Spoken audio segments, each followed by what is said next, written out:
okay no nyame adoma Nana Poli Francis ya frimpon Nana Poli 1 week na ebaso Kumasi Baba Yara Sports Stadium echina hem said the free over hadwina ne say ECG for akotwa light Baba Yara Sports Stadium enti baby a na no yekotra ya yekoye vigil no the chance ne uduru a dey dra na adwo chese kane ani ho but I know the issue will be resolved enti no ade ba ko free ground so ba demum preparations ekoso se o wono obi ba se manu kapre sempoa manu kobu naira na ye de kofa nkonwa ye de kofa o yaka cheni pakro se oboa eyi no ekabia no oponso ekuram kurura sante kotko hene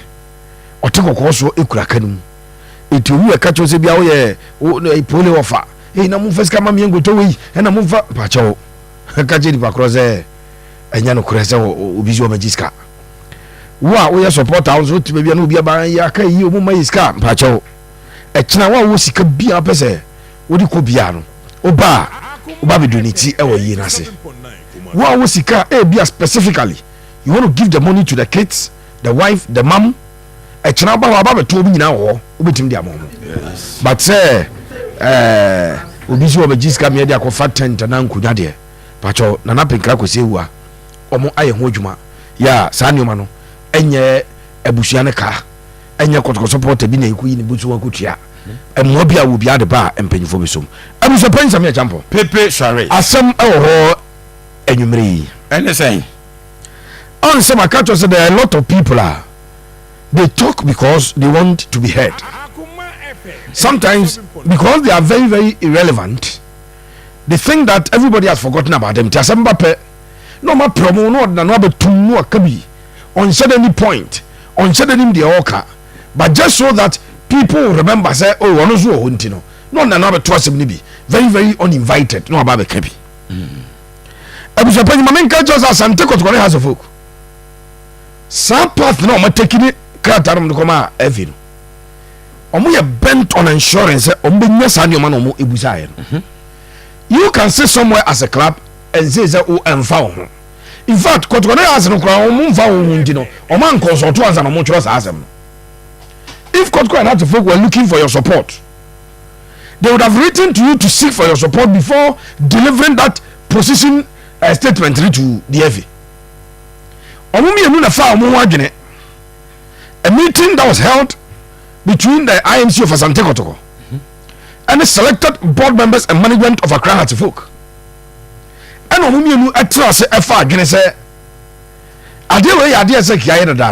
it is better late than never. Better late than never. Say I late dear, but the chance makura. It is better late than never. I say call lectures na 2-hour lecture, but first hour no why late? No decide say nyamenko. Be exams questions no. Or the last 30 minutes of lectures no. Be our exams question ho. Be a quiz no hokra na professor and their question. So when you decide that I am late, so I'm not going, and nobody affect you more than say why late. And you should be there. But so it is better late than never. Yes, sir. Asante Kotoko ede omne has a folk ede sa position e buy. And some, let me use the word again, some irrelevant people, some non-entities. So I would na business for brofo, accounting for brofo pa. Non-entity, an entity is an establishment. A non-entity means there is nothing. So some people who are nothing, they decided they will go on a tangent of attacking Kotoko and Hartlefolk and claiming to point and paint a picture as if Kotoko and Hartlefolk say, "Omo magana born enkoso." Makacho say, as far as some of us, yeah, that's why you know women. Those on truths, those have truths, and survive. It will not survive. Yeah, it will not suffice. Enti yanso yati jam ema etie for no ehu ani the public ya kan kro wum e kire o mo se and some no more can be you know they don't know what they are talking about. I'm just paying okay say GF you know adapt position na Kotoko has FI no and 70 and two na kan say was the executive council I issue statement say on the 12th of February omo ko atrase no omo ko atrase no they have adopted and you may be also with immediate effect omo say a free dano madate no sa nyoma na ebem am before Kotoko and Hartlepool ebe take his position we na sa nyoma na GF no enva mai say asem we buy and said the GF for fa asem no Kotoko as the club omo support every Hartlepool as the other big club omo ne Kotoko no and omo interest e was no so omo nyina fa na said the GF fan na abuja no ka eneda be Saturday okay a league matches be ka tran game league and kebe fan say hwe see e bro ne bunkofo na we dey unfortunately akwa bi a waboda ma na dwene nya on dey ko yi sika de wo bi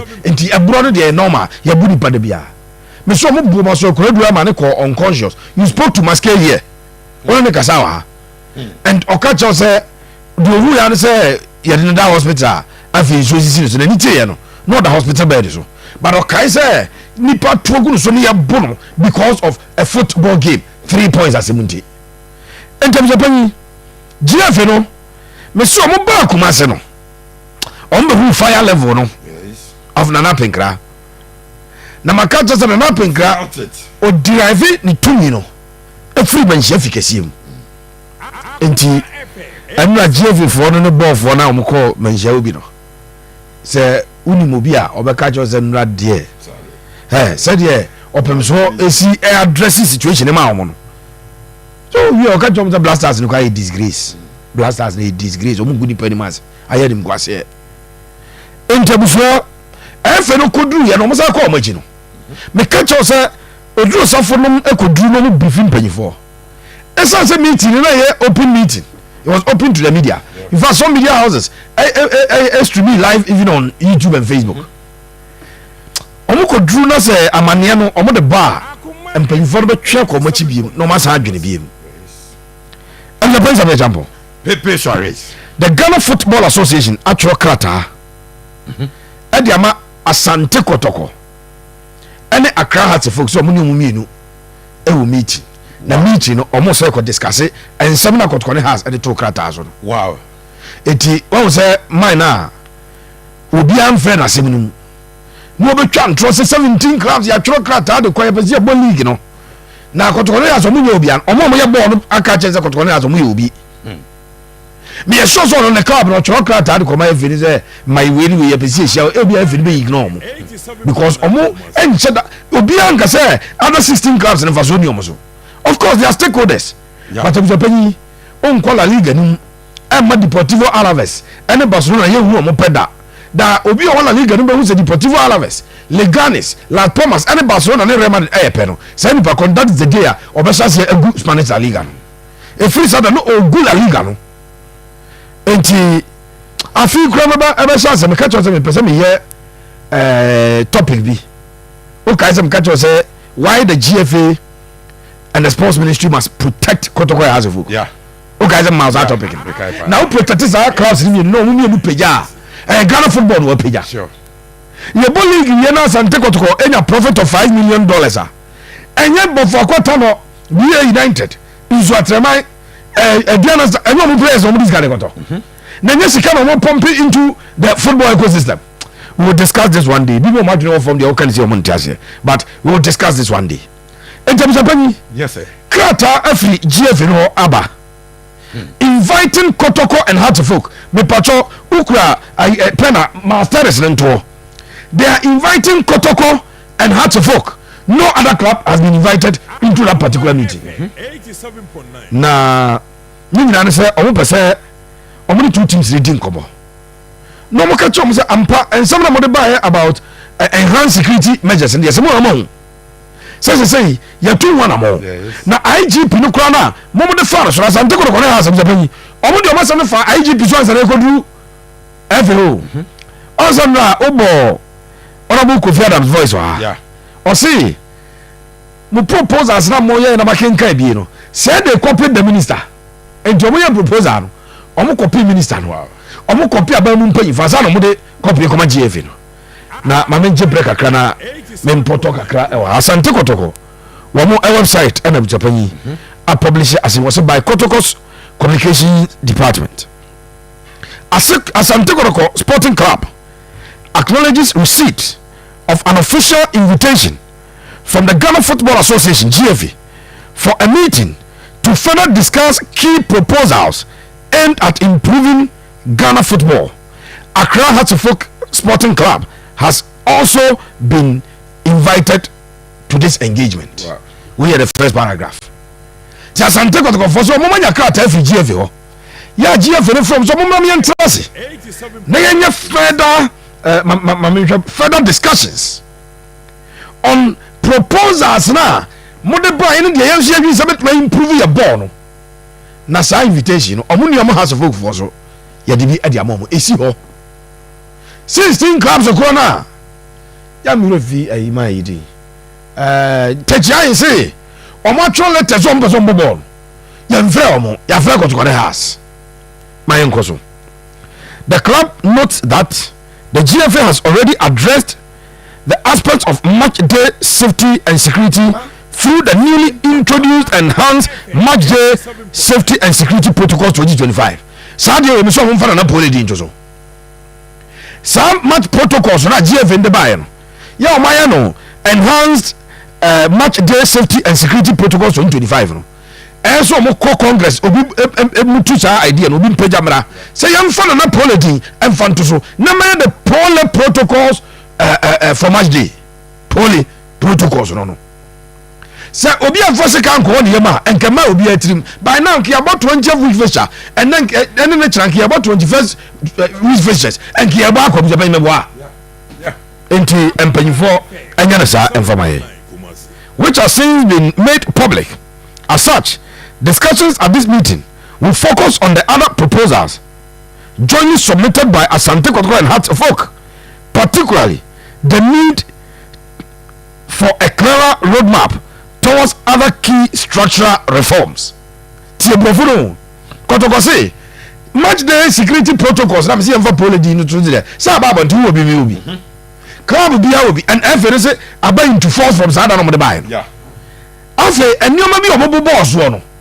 Now, do you know why Kotoko and Hatfield are empowered to stay in their position? The meeting they held with the sports minister, pushing Sir Sikana Yatiomo El Gate. Yes. And the Benin say your musicians no entertainment for the Boshoa, of which you have a flat rate of 3%. But Kotoko has a boboa, you 18.5% each game. Enti some reforms no more push and sorry na makwa it took people in the showbiz industry and they could push Sadia no munya enti Kotoko is pushing the FA go and push this na him say asem ya kan ya aduan staff for benefit 87.9 asem ya kan ya him say clients for benefit si ase afa sa 18.5 maybe at least over 5% and benefit Accra Olympics and benefit Nations FC afi wa otra ba bi se Kotoko ne house na e pre o made no on say nyansa ebo dan me ka to say nyansa abo a na wodwene sa e bi pa nyanto so o see we recognize the significance of these discussions and believe that they are crucial to the development of a long-term success of our domestic football. As a club, we remain committed to advocating for the best interest of Asante Kotoko and ensuring that any reforms serve the greater good of Ghana football. We will actively participate in the discussions and push for clearer actionable steps that will lead to a well-structured and independent management league system. Also, Kotoko, say push say league no, say autonomous league no. In fact, Kotoko, what about GFA president? On what the guys are about autonomous league? Or buy any fifth year any on family. It doesn't take what say. They will push and ensure say you bring a league independent of the FA. Yes, sir. Omude independent league South Africa in your way. Omude sikato. Yes. club be a person league no bobi bia you pay this amount and you become a stakeholder of the league. Yes. Well, when you're now Nigeria sa na no. You set standards. You need to participate. A minimum of yes $500,000. Wo hu league no ummo bia just enso do account so be kire. Enso kire so be players ka. Finally, we appreciate the continued support of our fans and assure them that we will always prioritize the progress and integrity of our great club. Update on the outcome of the meeting will be communicated in due course. Signed, management of Asante Kotoko. Ebusapani. Enti House of Folk Kotoko reforms no mu pushi no. Omu gusu omu pushi. Na media makacho say there is strength in unity. Sure. The reason Nkrofo taking Kotoko ne House of Folk for granted over the years, they say abrini abebiano. No mu obia ko kana sem separate. Na makacho say as a politician, as we be a medi politics ya che no. Anytime be abusapani, we club aba sa de bia no, you play into the hands of the politician leader no. So leader bia hu sabonya ba ko a sa na ope. Sa na favor no. Sa na de oboso ye no obetimi achieve. But the leader no sabonya ba ko a na leader no enemu edi nkoma a odwere hu mienu. Enti Asante Kotoko reforms say omne has push no. Se yenya the initial one F no abagia tum say enhanced security protocols. Unim say ne yes ye ko stadium bi ba se sa regional police commander no ye be in charge of sports no on the men ebe ensure say home team ya waiting support center mo ade we abusapani na nsa say ayi ndada but at least the unfortunate demise of Pole aka ye nyina say ye di agrosi ye ko stadium a ni nyina ya ka bom ni atiba bi baako say asem si a omu metima attack obi enne ya gya tum say say nipa no omu ntra ba bi baako bi and all what can make asem bi say when people want to take your matter no person say asem na bi you muy wicked pa ebra Asante Kotoko ne House of Folk e bi omu position ba ye no omu kan yo ma bi but engofo kofa just the last part so the last part yeah almost 13 you maybe about VAT some estate and on there no buy say and no na Kotoko so mo pe esco position ni ade e man kofo be twa mother pass as okay ya meanwhile that was not the entire position of Asante Kotoko and House of Folk. It was only part of it. In fact almost 37 clear points so 7 clear points of estate you know and no na e financial sia omo atewo enhanced security protocols no. Yes. The other 4 no must you no. And 5 na bia wo as a club and found. But ono Kotoko ne dem Japan e fa no pa. Na men peniso dani obi anya dwene say Kotoko must be communicating the interests of other clubs before they themselves make their interest known. Sa na say sa Asante Kotoko e wo interest bi Japan. Omo ntime nka ajeso omo twan na other clubs ni nya be ka omo ansa na Kotoko apusi interest owo. Debbie and media me say wa Asante Kotoko ne House of Folk anamu nto mutu ye no e bia na de won tiase e bia na won preso abujapan minim emfaso be free maba on say finally as soon as possible Kotoko House should be automatically represented on the GFA Executive Council. The GFA should disclose to Kotoko House of Folk before the commencement of each football season total number of matches that will be televised to ensure that fair percentage of the revenue from sponsorship and TV rights are determined and duly paid to us. GFA should work towards the exemption of match proceeds from VAT and other similar deductions. The league should be made autonomous. Where I am finally no. Yeah. And but before that, no must the Delivery Commission report usually implemented the number of police personnel detailed for league matches at least 100 in addition at least 20 military men omo detailing ni nyina Asante Kotoko we nyina abujapani mania gidi ama Kotoko ne House of Folk me say omo kan say omo ya adihye no omo sori afiri akonya so ama nkoa betra akonya so ana nkoa no edi omo so na nkoa no e say omo ayakayaka de that is ebe kaisa asem ye this year no. That is the very day this year started now the rights Japan ayane dia no o sha se enya. Good news is that both Kotoko and Hatifok are fighting a common cause.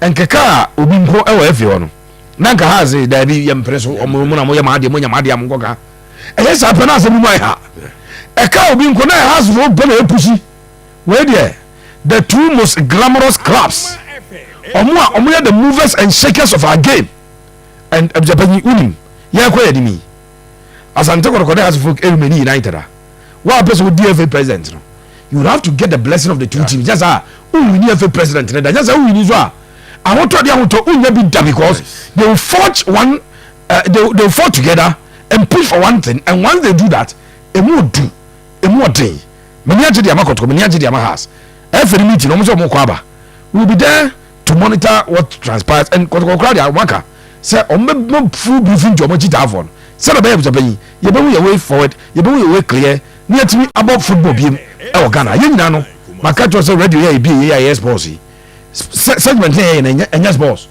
na better na here pushes me ambo Kotoko na team on the ball na better na waka so ambo biem but we must play football and play it under the right conditions say the bear asema two poli no e bi enkoto obi abia Japan